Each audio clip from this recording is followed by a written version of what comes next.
Welcome, everyone. My name is John Warwick. I'm the Executive Director of Hillel at FIU. I want to thank you all for supporting our program and joining us tonight. For many of you, this may be your first glimpse into the world of Hillel at FIU, so I want to quickly tell you a little bit about who we are before we start our evening. As you can tell from programs like this one, we are not the typical Hillel you may remember from previous generations. While we still build Jewish community and celebrate holidays and Shabbat, Hillel at FIU is focused on turning students into future leaders of our Miami community. We focus on learning fellowships, community service work, social justice, and bridge building with other communities on and off campus to ensure students are well-rounded and growing from experiences they wouldn't normally get inside the classroom. In 2019, we partnered with Amari Stoudemire to launch Diversity University, a program that connects the Jewish and Black students on campus to create relationships, learn about different backgrounds, and work together to fight both racism and anti-Semitism. Hillel and the Black Student Union have done a number of great programs together, and recently we brought NBA legend Ray Allen to Diversity Day at FIU for a powerful talk on Holocaust education and how we can use the lessons of the Holocaust to better our world today. Much like the program tonight, we've adapted to the challenges of a global pandemic and moved our program temporarily online. What we learned is that our ability to reach students and create meaningful programming is as strong as ever in the virtual space. We are shaping lives, bringing Jewish values to the campus, and connecting our students globally through programs with Miami's partner city in Israel, Yerucham, and with Hillel Warsaw. Hillel at FIU has grown into our community Hillel. What you may not realize is that with 57,000 plus students, FIU is the fourth largest university in the country. And an overwhelming majority of our students are from the South Florida area and will remain here to build a career and a life after graduation. Therefore, we take on the responsibility of bridging the gap between day schools and youth groups and programs like the March of the Living and the postgraduate organizations like Base Miami, The Network, and a variety of other young professional organizations. Our students will be the next leaders in your offices and temples and community groups, and we work every day to prepare them to take on those roles with every possible resource. That's why a program like today is so important. It celebrates Art Week, a Miami staple. It educates on art as a unifying medium, and it connects our students to community members. So I'm thrilled we're all here today, and none of it would be possible without our board chair, Lisa Gerald, who I'm proud to introduce now. Lisa. Thank you, John. Hello, everyone. Thank you so much for being here tonight. For most of you, I'm sure this is the first time in a long time that you're spending the Thursday night of Art Basel Week at home. I want to take 2 minutes tonight before we launch this program to say thank you to the people who made tonight possible. First, thank you to everyone in the Zoom room now. Your support of Hillel at FIU is critical now more than ever, and we're lucky to have so many people in attendance tonight. Thank you to the staff at Hillel at FIU, Executive Director John Warwick, Assistant Director Olga Zelsberg, Martha Eskel Springboard Fellow Emma Brightman, and Israel Fellow Ani Lupu. I also want to thank the Hillel at FIU Student Board, led by President Karen Smuller, our outreach interns, Sophie Wagner, Sarah Miranda, and Gabriella Garvey, and our social justice intern, Julia Tannenbaum. She's a Miami native who attends my alma mater, Barnard College. Thank you all. Thank you to Hillel International President and CEO Adam Lehman for your unwavering support for this program from its inception. And thank you, Jacob Solomon, President and CEO of the Greater Miami Jewish Federation, for your leadership. Thank you also Simon Kamenetsky, Director of Philanthropic Initiatives at the Federation, and Debbie Pine and Jessica Ben-Noon, our partners at Hillel International. We're so glad to have all of you here tonight. It is due to your immense support of Hillel International, of Hillel at FIU, that we actually have a program. Thank you to my amazing parents, Amy Dean and Alan Kluger, for making this event happen. Trying to fundraise for a rapidly growing Hillel during a global pandemic was not what we had planned. When John and I started brainstorming a Basel-themed event, my parents jumped in to help us make tonight possible, including inviting so many of you here tonight.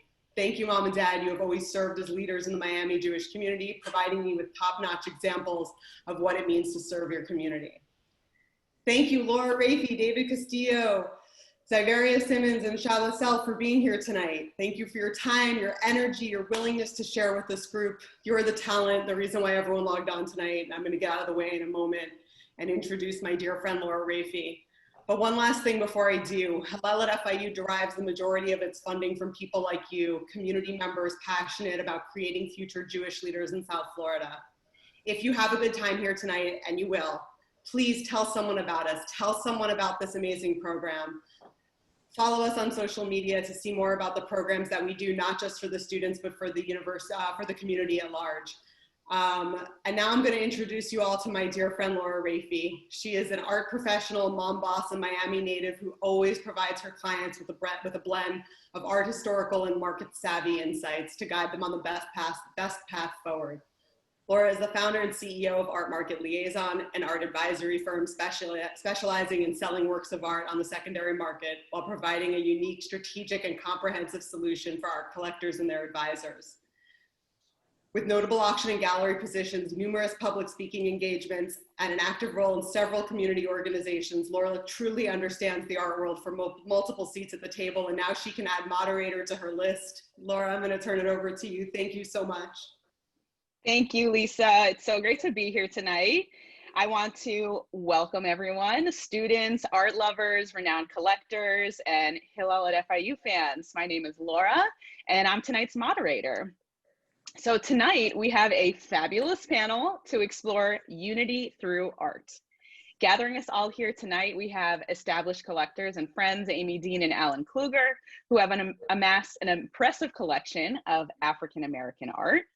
Their current collection has exceptional early works by tonight's artists, Tschabalala Self and Xaviera Simmons, as well as pieces by Kehinde Wiley, Henry Taylor, Derek Adams, Michelane Thomas, and Gordon Parks, to name a few. Tschabalala Self, also known as Shaba, is a brilliant painter in New Haven, Connecticut, and a Bard and Yale University alum who integrates fabric and mixed media into her very sought-after portrait paintings that creatively depict the Black female body. Xaviera Simmons is also a Bard alum and an incredible multi-platform artist that works across photography, performance, installation, painting, and sculpture to discuss experience, memory, identity, and abstraction. And we have David Castillo, who runs his eponymous gallery on Lincoln Road, where he represents a cutting-edge roster of artists and consistently exhibits at the Art Basel Miami Beach Fair. So thank you all for joining us tonight. Before jumping in, I'll just let you know that we will open it up for questions at the end of the talk. So feel free to submit them early, or get those wheels turning so we can have a lively discussion at the end. But with that, I kick it off, and I will start with some of our artists that we're grateful to have tonight. Shaba, I know that your painting in Amy and Alan's collections is one of the first works of art that you ever sold. Can you please tell us a little bit more about this piece and how it relates to your practice on the whole? The work that I have in the collection is a piece that I made in 2015. And what's unique about this work is kind of the hair piece that's used with the figure. Is actually a hair extension, the human hair extension. And the figure, the female figure is kind of comprised similarly to how the majority of my more recent works are, with collected, found, and some heritage fabrics and textiles. So my way of working, I often describe it as being assemblage, but it's also deeply related to collage, except instead of using more traditional collage materials like paper, I'm using fabric. And also, instead of using more traditional collage adhesive like glue, I'm using stitch. So I never really use any kind of glue in the works. Everything is held together through stitch. And because of that, the sewing machine is like a huge tool that I utilize within my studio. Prior to working this way, I was very much invested into a printmaking series. This printmaking series was made from, it was a monoprinting technique but the matrices that were used were all calligraphic handmade plates. I had worked in that way for a long time during the majority of my undergrad and also the majority of my time at Yale in graduate school. But I had hit a wall in working in that way in terms of some of the limitations with the substrate paper and also having some limitations with the scale in regards to the printing press. So I wanted to find a way to work back, find my way back to painting. And I did so by really deconstructing what was some of the more successful elements of the printmaking series. And when I asked myself what were some of the more successful elements, I realized it was really just my ability to construct and deconstruct. And a lot of my energy was really put into the plate making. So this style of painting really grew out of my printmaking practice in which I was really building these handmade plates out of various materials. So the paintings are constructed in a very similar fashion. So once all the applique parts are adhered to this more consistent piece of canvas, the work is stretched. And then at that point, I work back into it like one would more traditional paintings, like paintbrush to canvas. And this particular work, apart from the textiles that are used, I'm using acrylic paint. I'm also using pencil, colored pencil. And this work depicts a woman sitting in a kind of somewhat of a solitary space, a pseudo-domestic space that is defined with this tile floor that takes up about half of the picture plane. That's fabulous. What a great and unique process that you have there. Sounds like you're really building it up. That's great. Thank you. Siberia, your work in the collection has a powerful message as well. Tell us about this piece and your use of text throughout your body of work. I have been working with text for a really long time now, but I would say as a painterly project for probably the last, I would say 5 years. And for me, you know, the text works are really almost like films. They're really, they're films, they're photographs, they're images that I can't take or, you know, because I work in so many different types of mediums, there comes a point where I can't articulate exactly what I want to make in photography, for instance. And I have to think about different ways of articulating a feeling or a theme, or thinking about, you know, things like scent, how to convey scent and image and emotion kind of simultaneously. And so this work really is kind of a film, basically, you know, or a photograph that I couldn't make, so I have to do it in text form. I wish you could see it, but you'll maybe it'll pop up. I'm gonna read it actually, and I don't do this very often, but I feel like this is a special collection, a special evening, and it's not often. I really don't read them very often, but I think they're not stream of conscious. They're actually constructed the way a sculptor or a filmmaker would make a work. So I use all kinds of sources to kind of build them like you would, you know, one piece of clay and another piece of clay. So you'll build this film basically. But I want to read it, a little bit of it, because I hear it as I'm writing. So that's the way the language builds on itself. It's really it's both a film and also a sound work. So I'll read it. It's not that long. And how by moonlight to devour the sea as a lush glow of raw musk, dunes dusk, like a stone of the moon on a strange coast between oceans and gold, to dissolve near mountains toward the fragrance of the gold and sensual moon, with the rain to follow, every midnight a slow eclipse, toward a midnight of color, in the tide of the sea and the order of waves, a territory of repetition by the steep contours of the same vast sea, the lush pulse of the sea, essences are summed up by deep grainy black layers. Wow, that was powerful. Thank you. Wow. And I will say that both of you ladies have such a cool building component to your paintings. It's almost like a innovative sculptural component to a painting, which for all of our art lovers out there, you know, this is a very fresh take on things. So thank you both so much for giving us that insight into your practice. David, you have consistently been on the forefront when choosing which artists to represent, like Xaviera, who is represented as an artist in your gallery. So what drew you to her work, and why is representing a diverse group of artists important to you? Usually the process is very organic for me, so it's not something that's set out in advance in terms of specifics that I'm looking for in an artist. It has to be some kind of encounter with the object or whatever it is the artist makes. And from there, I kind of build what I'm interested about the artist. So it never really was a plan to have what people always cite as a diverse group of artists. It just organically is that, but it was first and foremost, I experienced the work. In Xaviera's case, I actually met her through Art in General, which is now, I believe, now defunct nonprofit, but it was a nonprofit in New York for many years that commissioned artist projects. And Xaviera did a project for them many, many years ago. And that's where I first saw her work in photography.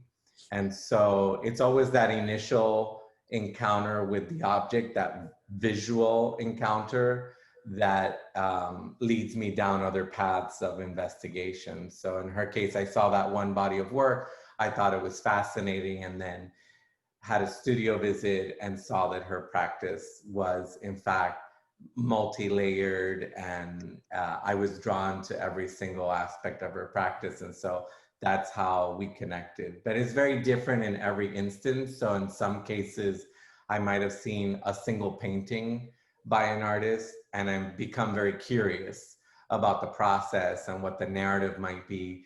So even though I look at a lot of artists all the time, it's very few artists represented, because now it just kind of organically has become, a gallery that has a very specific narrative, a very specific interest in what kind of art I choose to show. But it was honestly built up very organically. It wasn't pre-planned what artist I was looking at, or that I was gonna build a program around certain artists. It happened on its own, to be quite frank.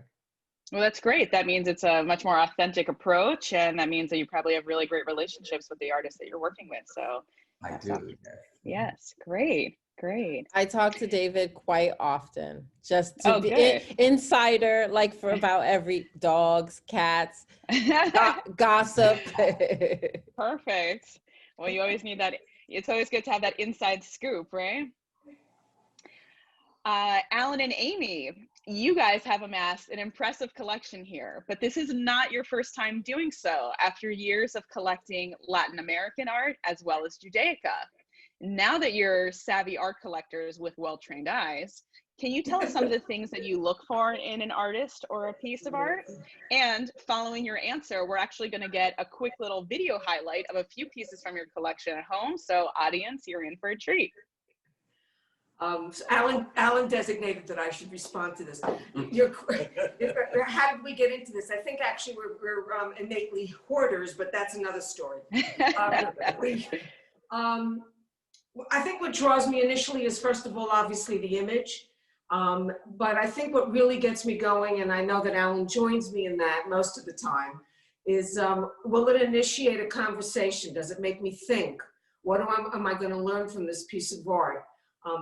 Sometimes just seeing an image that basically had more to do with the technique than it had to do with the message doesn't really draw me as much. I need both. I need that kind of thing. And that tends to be what draws me to pieces, as you can see. Though in Tschaba's situation, we actually met her in her studio in New Haven. And the pieces of this lady were sitting on the floor, and she just looked so sassy. I started thinking about, who is this woman that's going to end up on this frame? So that's what draws me, and that's what tends to draw us. That's terrific. It's always great to have a blend of different, things that draw you to a work of art, so you don't get bored with it.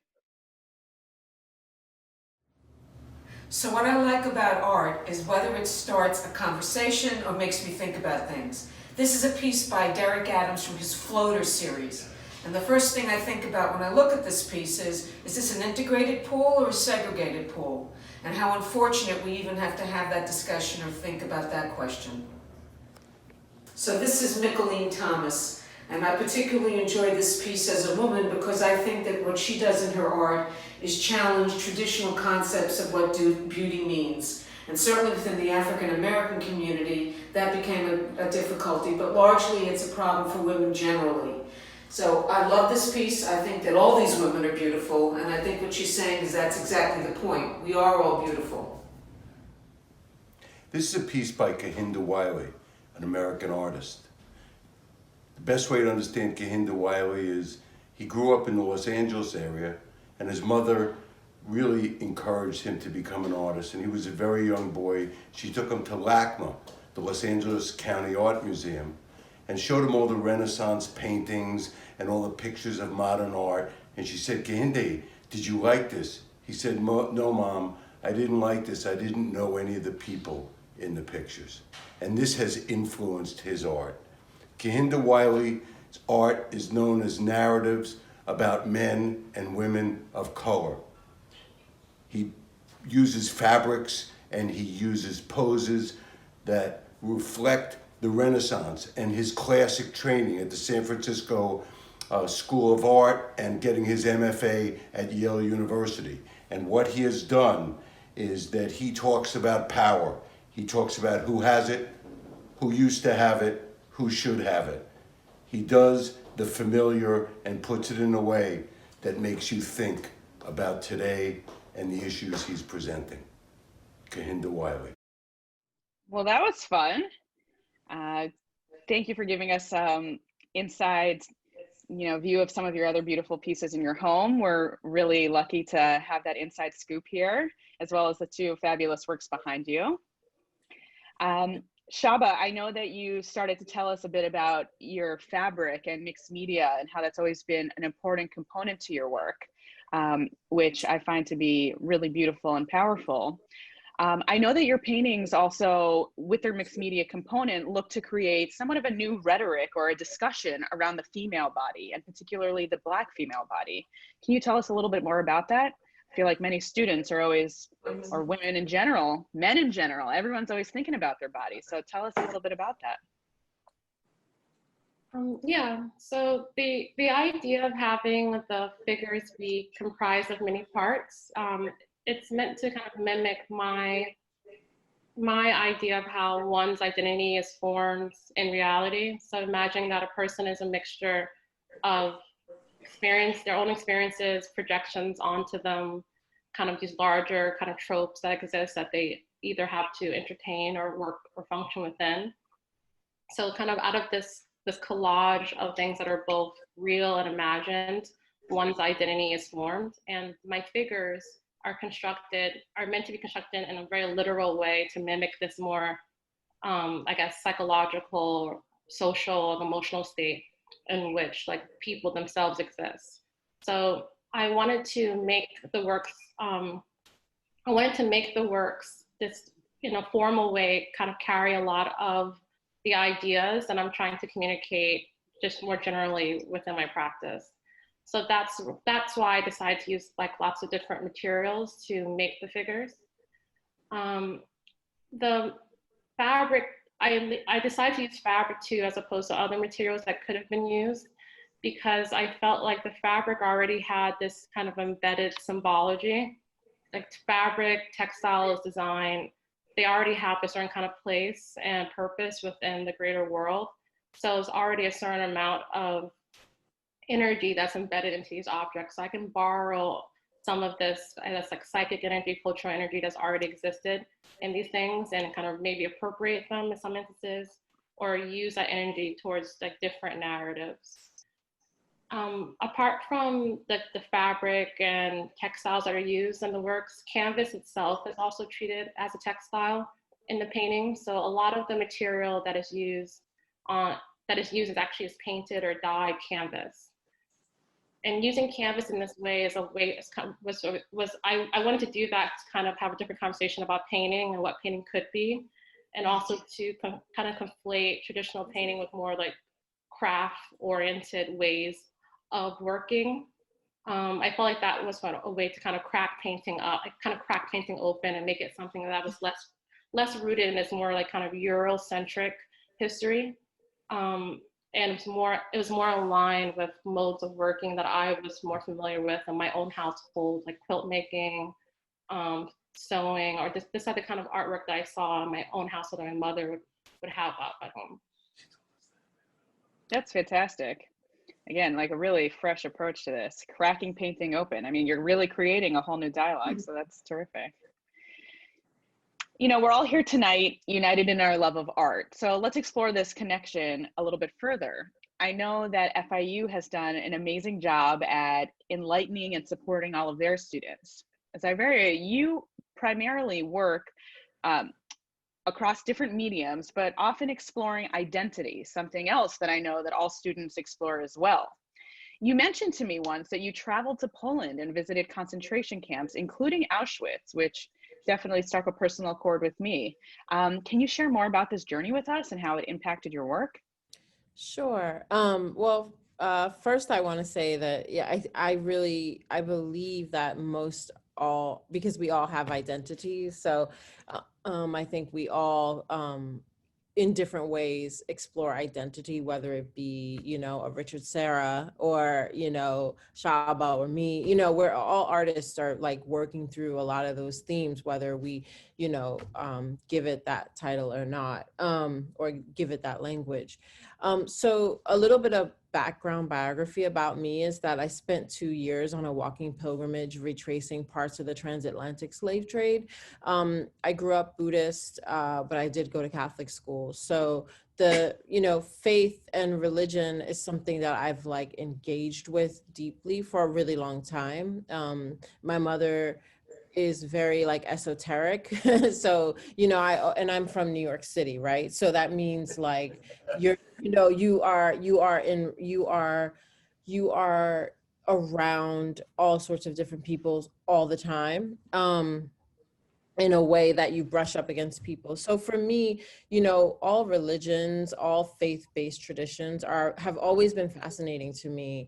And I'm also deeply interested in history. So tie that all together, going to Poland and then going to Auschwitz was really, you know, it, it was a no, it was like it was something I had to do. I had to see, I had to understand the history in a closer, deeper way. And just as I've explored, I'm a descendant of slavery on all sides of my lineage. So just as I've explored my own cultural narrative, thinking about slavery, thinking about what that means, I also am interested in other people's cultural narratives because it helps me understand the whole. So, going to Auschwitz, something that really struck me, which is something that struck me when I did the walking pilgrimage with the monks, looking at plantations and slavery, lynching trees, everything that our country is made of, and indigenous reservation, all kinds of stuff.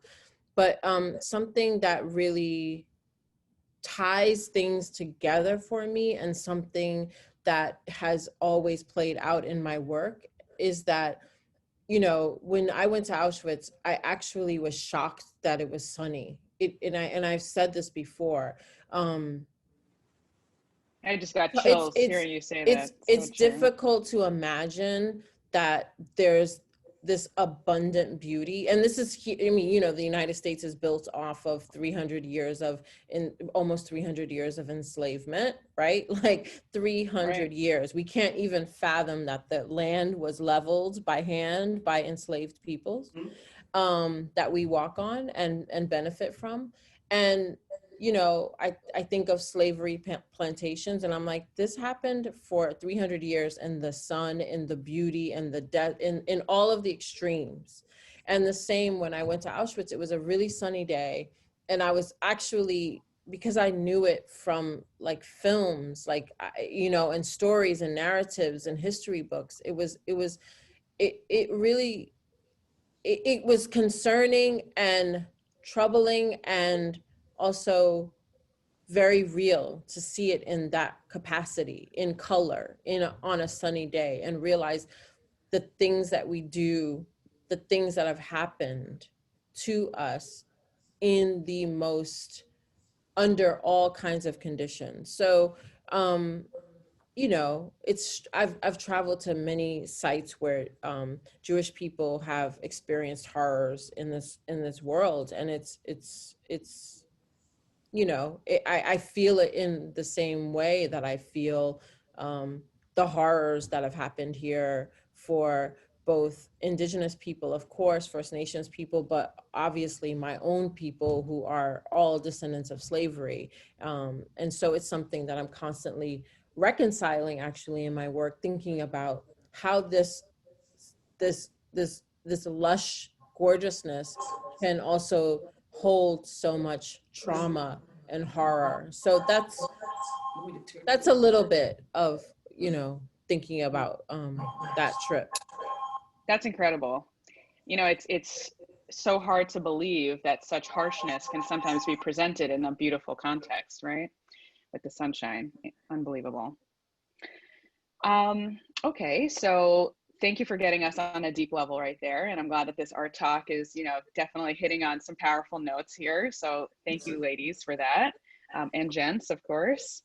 To shift it back on a slightly lighter note, like Hillel is there to help unite students on campus, Alan and Amy, you guys are the ultimate connectors.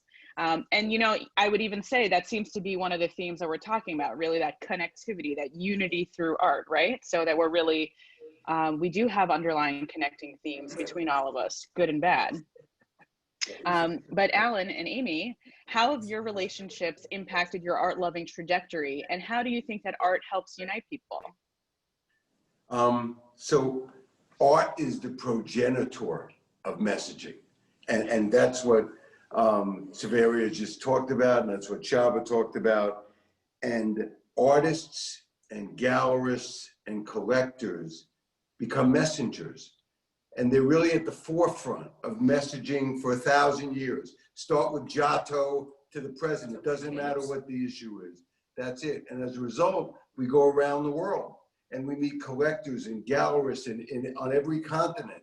So, although in Antarctica, we didn't meet any collectors or gallerists. So that's just a great ice sculpture.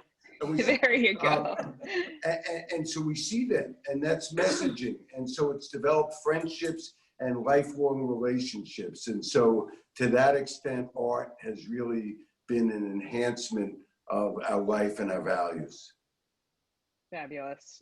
That's absolutely fabulous. It's a very creative and fluid platform to be able to relate so many things. And, you know, I find it to be interesting in that some artworks are very obvious in their depiction, and so many more have all these underlying layers that you have to keep learning about. And it only makes you appreciate the work even more, which is part of what we're learning about tonight. I would like to kick off our question and answer series by having one of the students from Hillel at FIU ask a question to David. Joining us. Hi, how are you? Great. So Hillel at FIU has provided a lot of amazing outlets and opportunities for students to meet a lot of interesting people within the community. And David, as a former art history student, can you give some words of encouragement and advice for students who hope to work within the art industry to stick with their passion in the arts, especially in these difficult times?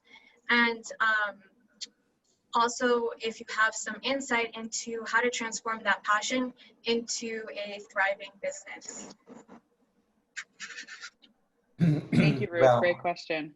That is a very good question. As far as art history, obviously there are a number of paths that can lead toward it. Doesn't obviously have to be as an art dealer. I actually started out thinking I would finish a PhD in art history because I love teaching, and then organically, when I began as a secondary market dealer, realized that I was passionate about teaching people in the commercial context as well, because I began selling works that were in history books. So it required having certain specific information. It wasn't, you know, things that you could just say. You needed to know why a particular painting was more significant by an artist from 1944 versus 1957, and that kind of detail was informed by my studies in art history at Yale. So I think anybody that's passionate about that particular subject could find any number of paths, whether they're in academia, in business, in curating in museums.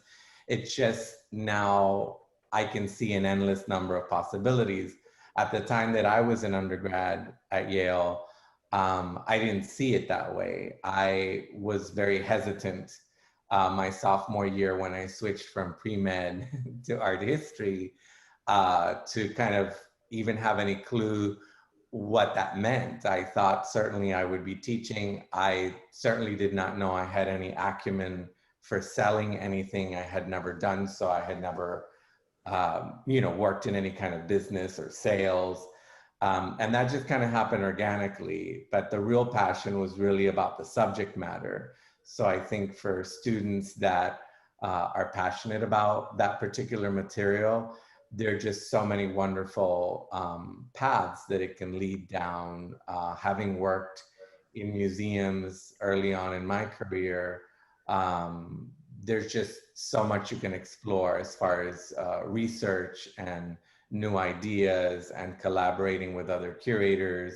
And certainly as a private art dealer, so much that you can do to inform your clients and even institutions about primary source materials that relate to a particular artist. I did so recently with someone that is getting their PhD at Columbia, who's doing research in Miami for the PAM. He called me about Belkis Ayon's work, and I said, well, I don't know how helpful I'll be, to an academic, and it led to a multi-hour conversation of primary source materials that I've had access to by working with the artist estate. So I would be highly encouraging to the students at FIU and anywhere who are passionate about that subject, because it just has so many amazing paths to go down. And then specifically to your question about business, I don't feel that that's something that there's a lot of advanced training. Obviously there is technical training as far as you could take courses with Christie's or Sotheby's, or even now undergraduate courses and graduate level courses on the art market. But I feel that's definitely an industry that you build that ability as you go along, right? And so there's the passion of the art history side, but then the business aspect of it comes just developing over time, because it's a business of a lot of nuance. So no matter how much formal training you have, the way you talk about art, the way you respond to one scenario could truly vary from day to day, because it's an ever shifting environment, and that's part of what makes it very exciting. Thank you, David. And thank you, Ruth, for your question. I mean, as someone that also switched their major to art history halfway through college, I can tell you that pursuing the arts is a wild adventure, but something that if you feel passionate about, it is so rewarding. And I promise you, in 10 years, all your friends are going to tell you you have the coolest job ever. So don't give it up. Alan, can you share with us, how did your love of art begin? We're talking about David starting to pursue some of his studies, but Alan, how did it come about for you? So Amy and I have been married 45 years in December, this month. And so on our honeymoon 45 years ago, we went to MoMA Museum. We always said it's amazing. They call it the Museum of Modern Art. And so we were there and we saw a window that had white strokes on it. And we said, it's amazing that they haven't cleaned the windows. And we realized it was a Robert Ryman and that it was a piece of art. And we were like hugely embarrassed that we knew nothing. And we decided at that point that we really need to start studying. I swear this is how it happened. And from that, we've spent the last 45 years drilling down to learn all about art from Giotto in the 11th century all the way up to yesterday. And that's how it happened. It was bad management of a window in MoMA. That's very funny. So from schmutz to masterpiece, right? Exactly. Awesome. I actually have a question. I have a question for all three of our panelists. The theme of this evening is unity. And obviously we're at a time where that's hardly the word that can be utilized in many respects with what's going on in the community and the country generally. Once people don't understand, and people said at Thanksgiving tables, they didn't understand how half the family felt a certain way and the other didn't understand the other half. Do they think art can help bridge that gap, start messaging in some kind of visual way that can assist in that kind of unifying effort?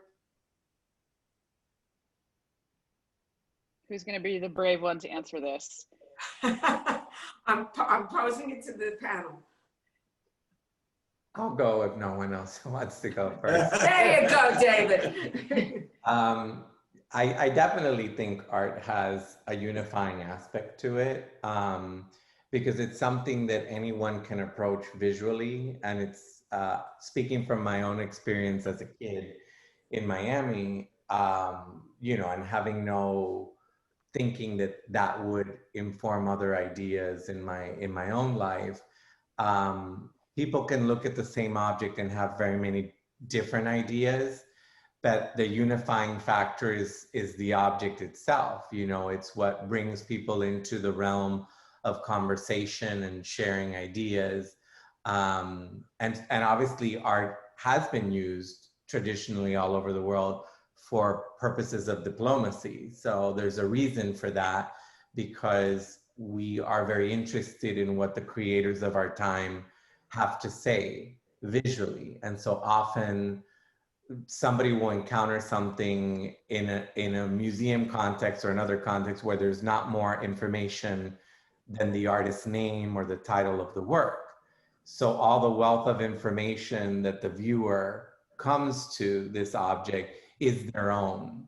And so in that sense, the object is what unifies all those diverse ideas and interpretations. So it might not be this neat unification, right? That would be lovely, but it is the object bringing very complex and diverse ideas and people together by one single creation by this one person.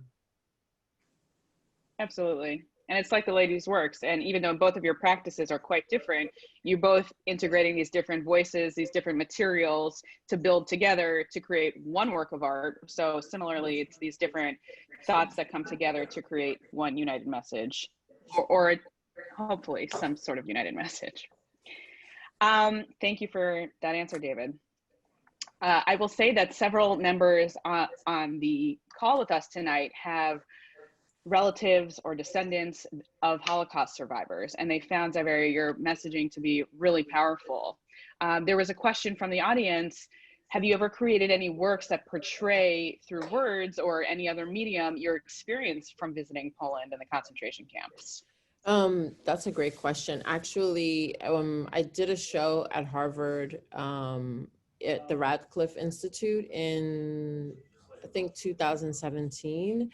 And hi, I actually did use some parts of it, you know, as like foundational, and I had different speakers speak narratives that are based that were based in the grounding of that visit. But I think it comes out in other ways. It comes out in the ways that I think about how spaces are built and how they're organized, and how you deal with memory and think about memory, and how you know, and I also obviously am always thinking about repair and reparations. And so that's something that's always connected to a conversation from that journey at the time. So it's like unraveling consistently, constantly. Fabulous. Thank you. Thank you. Shaba, another great question just came in. Earlier, you talked about the materiality of your work and how it's, you know, very specific and important. Do you find yourself paying as much attention and picking specific different materials as the idea of the work evolves? And is the specific submaterials, are they cognizant towards part of the entire composition, or are they just, you know, great materials that you've found along the way? It varies. Sometimes I'm picking a certain kind of material because it's helping to further a specific narrative in one work. Sometimes I'm picking a different kind of material because I'm thinking about how I can kind of complete a certain formal idea or a certain kind of aesthetic need for the work. So the material functions in both ways, because I truly kind of just use my fabric bins or my kind of stock of fabrics similarly to how someone would use like a palette, a regular painting palette. So sometimes they have more of a symbolic meaning and sometimes they have more of a utilitarian purpose. That's awesome. Well, I want to thank you all of our panelists tonight, for providing us with a deep, insightful panel about unity through art. I want to thank, Lisa. No, I'm just elbowing my husband so that he doesn't talk when I have to say goodbye to everyone. Okay, great. I want to thank our artists for giving us a deep dive into their practice. For all of our viewers, I'm sure you've heard of these amazing ladies before, but we were really lucky to have them on our panel tonight. David as well, thank you for always guiding the Miami art community in a fresh way. And Alan and Amy, thank you for your dedication to the arts and to Hillel at FIU. So without further ado, I kick it back to Lisa, and I thank you all for a lovely evening tonight. Thank you, Laura, and thank you so much for doing this, my dear friends. I relocated to actually come watch this panel with my family, and this has just been such a rewarding evening. I know it's not Basel, but you know what? It was really close, and it was a lot of fun to have these types of conversations that you can't really have in passing. So I hope that everyone really enjoyed themselves tonight. Again, I want to remind everyone, you know, for the students who are here tonight, I hope you enjoyed this experience. And I for the rest of you, this is an organization that really does depend on the support of this community. So you all being here tonight was really great, and thank you.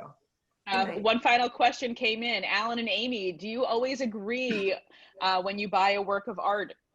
Do you guys have a veto, or do you always buy together? So I would say that 90% of it is agreement, and 10% is one of us believes fervently in the piece and will just buy it even though the other one doesn't. And he's made some mistakes. I just want everybody to know. Of course, in the 10% category. Right. Awesome. Up on the screen right now, we have some great pictures of different programs that Hillel at FIU have done before. So thank you guys for your great work and inspiring our next gen Miami leaders. Thank you very much. Thank you so much. Laura. Thank you, everyone. Thank you. Good night. Have a great evening, everyone. Good night. Happy Art Basel Week.